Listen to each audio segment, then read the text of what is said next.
প্রিয় দর্শক, আসসালামু আলাইকুম রহমতুল্লাহি ওবরাকাতু।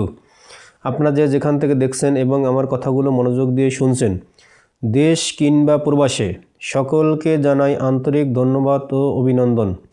প্রিয় দর্শক, এখনও সোশ্যাল মিডিয়ায় ঘুরপাক খাচ্ছে কি স্লোগান ছিল? লিক ধর জেলে ভর, লিক ধর জেলে ভর। অথচ সেটা হওয়ার কথা ছিল স্লোগানটা অপরাধী ধর জেলে ভর, দুর্নীতিবাজ ধর জেলে ভর।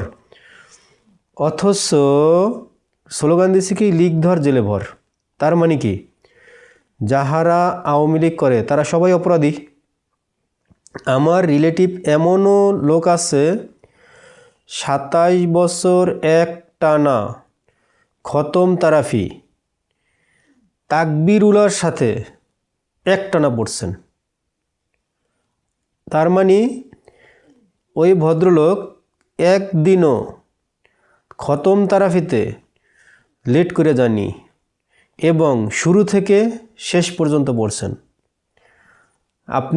আপনারা যে ধর্মের কথা বলে রাজনীতি করেন, আপনার দলের আমিরকে জিজ্ঞেস করে দেখেন এক টানা 27 বছর তাকবিরুলার সাথে নামাজ পড়তে পেরেছেন কিনে। অথচ তারাফির নামাজ তো বাদ, তাকবিরুলার সাথে একটানা ওক্তের নামাজ পড়তে পারছেন কিনা।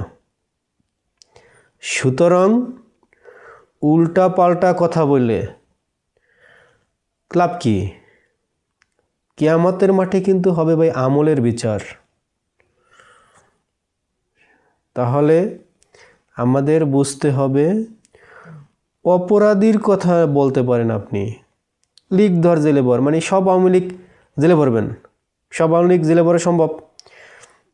আওয়ামী লীগের 2 কোটির উপরে হয়েছে ভোটার, আপনি বলতেছেন লিক ধর জেলে ভর।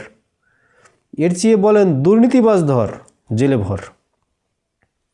ধন্যবাদ এতক্ষণ আমার কথাগুলো মনোযোগ দিয়ে শোনার জন্য।